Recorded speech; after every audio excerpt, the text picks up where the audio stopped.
Prescott, and my topic, I picked hula hooping. I really wanted to inform people on the benefits, the physical and mental benefits to hooping. I did this through documenting my findings on my blog, The Hoop Project. I found it really interesting that hooping helps people in different ways. It helps build core strength, it helps with balance, center of gravity, body consciousness, which is just kind of being comfortable in your body, pretty much. So I was also pretty interested in the local hoop culture. My dad actually sparked my interest. He one day just brought home this ginormous hoop that must have been like this up to his shoulders, kind of huge. And just to me, this wasn't something I had normally seen. I don't know about anyone else, but it just wasn't like normal to me. And so that's how my interest got sparked in the hoop. So my observation connected me to my community because every Sunday this group would meet at Elmwood Park, and they'd meet in the afternoon just to hoop together.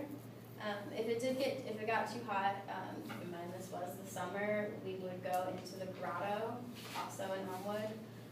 So occasionally on Sunday nights they would have a fire spinning event, which was really also interesting to me.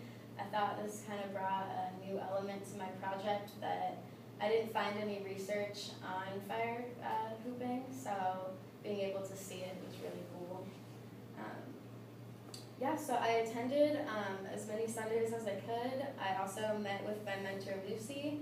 Her name is Lucy Kuzgard, and she's a family friend. We met 3 times. The first time we met was just kind of to get a game plan together. It was just to inform her what senior project is and just kind of the direction I wanted to go in.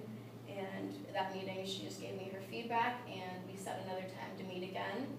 And then the second time we met, she teaches a hoop making class, and she invited me to make a hoop.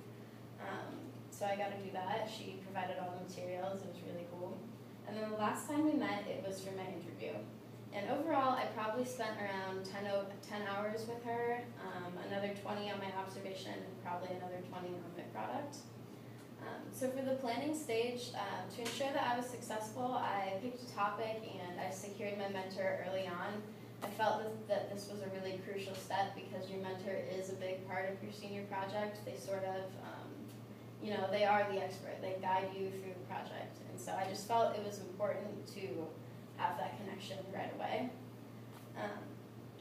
So while I was planning, I was worried that on the databases there would be a lack of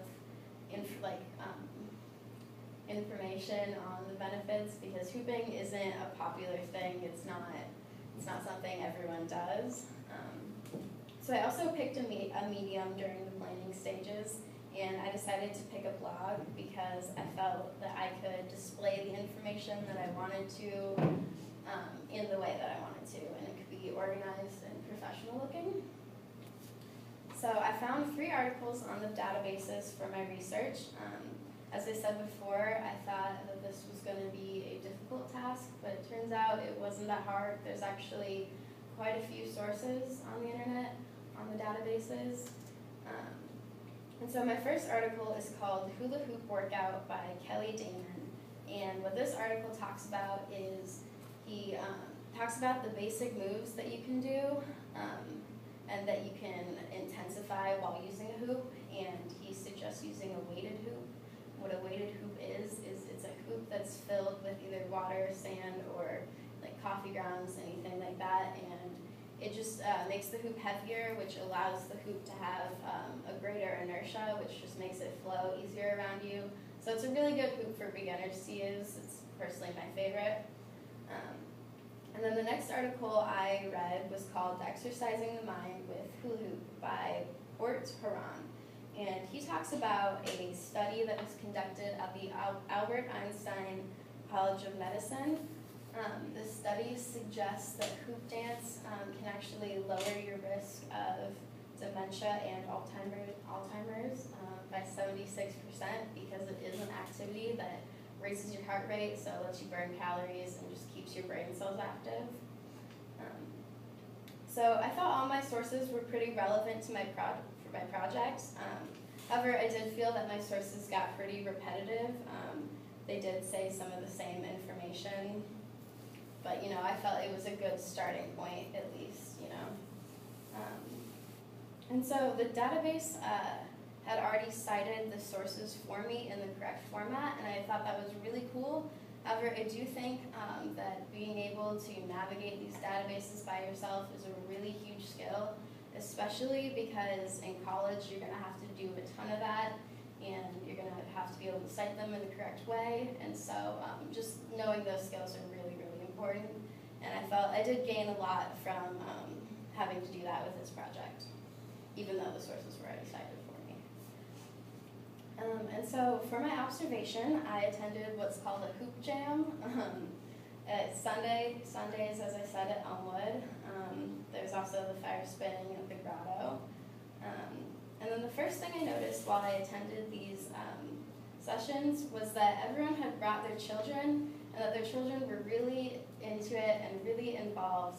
And I also noticed this at another festival I went to, the 311 Festival. There were people who had brought their hoops, and just random children would come up to them and just be really interested and wanted to learn how to do it. So I felt it was like a really family-oriented activity. The second thing I noticed was that the entire group was just really willing to teach me everything they knew.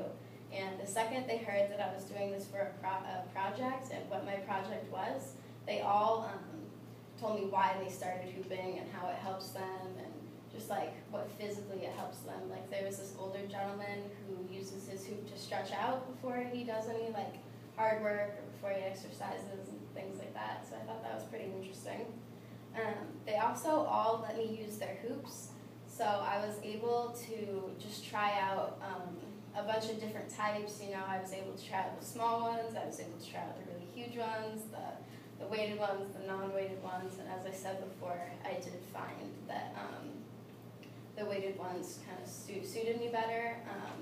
I do like the medium-sized one, I just think they're easier to work with, and I again recommend weighted hoops for beginners. There was this woman, Glindy, she's a yoga instructor, and at my first meeting with them, she went through just the basic moves that you build on throughout your hooping career, I suppose. And so I did that with her the first session, and then the next session she just reviewed it all, so it like was locked in my head. And I just felt that was really helpful because it gave me like an insider perspective, and it was just the start to hooping basically. And I feel like my research and my observation kind of went hand in hand because it shows the family aspect of it and the exercise aspect, and just kind of combining those basically. I also feel that this was key because it connected my product with my community. It wasn't just a product, it was, you know, involvement from everyone, which was amazing. And then so I interviewed my mentor. Her name is Lucy Kuzgar. She's a family friend. She actually got my father involved in hooping, and that's how I know her. I've seen her hooping at a couple of festivals before, and she dances with the hoop, and I just think it's sort of mesmerizing, which also caught my attention. But she's involved in many different hooping organizations throughout Omaha. She's involved in OmaHoop, which was started after the Michelle Obama campaign to get active. And so they really wanted to get families involved in it, and that's how OmaHoop started. And this has really been a community thing because, like I said, they meet at Elmwood during the summer to hoop, but during the winter it's cold and you can't do that, so everyone rents a gym, and so it's kind of a community activity, which I thought was pretty cool. Lucy's been hooping for 11 years, and she's had the opportunity to travel with musicians and actually hoop for them and kind of be a muse for them, which was also amazing. As I said before, she has a hoop making class, which I attended. I did write a blog entry on it, and there are steps to making a hoop as well as pictures of my own hoop and the process I went through. I'll show you that later. And the rock, your ride is waiting. So for the interview, we met at her house. This was the third time we met, and I had recorded the interview on my laptop, so I would have all the information. And we went over the types of hoops and what these hoops do to benefit you. And so the first hoop we talked about was on body, and that's where you actually hoop it like works out your core and focuses on your balance. And then so off body is like, if you've ever seen someone have a hoop on their arm, that's considered off body, and that is more based on like body consciousness, and if you're using a weighted hoop, muscle development. I know that when I first started hooping and I would have it over my head, I had these just massive bruises, and eventually the bruises go away and you start developing these muscles. So I learned for myself about that, and that was cool. I also thought that it was pretty interesting that pregnant women can hoop. The hoops they use are the really large ones. They're light and they're covered in fabric just so it's safe, you know. Gotta be careful with that. It was also pretty interesting to me that children and adults utilize the hoop in different ways. Children benefit more from the balance aspect of it since they're still, you know, kind of developing that, and they benefit from the mobility, as adults benefit from the core and muscle development. And then so the last hoop we talked about was a fire hoop, and this was the coolest thing to me. So what it is it's a metal hoop with prongs that come off of it, and when you first start learning, you just start with the metal hoop with no prongs, and then you add the prongs, and then you add, you soak the prongs in lighter fluid because all of this adds more weight, and it's, you know, you really gotta be careful, it's fire. And so the next step is you light them on fire and you go. And something to keep in mind when you're doing that, the more prongs you have on the hoop, the less space you're gonna have to grab the hoop, so that's really something you have to keep in mind. I felt I was pretty prepared for this interview because I had written my questions previously. I do believe I could have organized them a little bit better, however this wasn't an issue as I had recorded it, and I could have just gone back and looked for whatever information I was trying to find. I picked a blog as my medium, even though I had no previous experience with a blog. And I did rule out doing a demonstration because I feel like I wouldn't have been able to present the information that I wanted. It would have just been me hula hooping, and you don't really get to learn what hula hooping actually is when you do that. And so I just felt that would kind of limit me.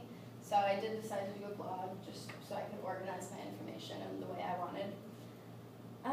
Like I said before, the main issue I had was that I have never made a blog before. I'm not a blogger. I had no idea how to start this blog, so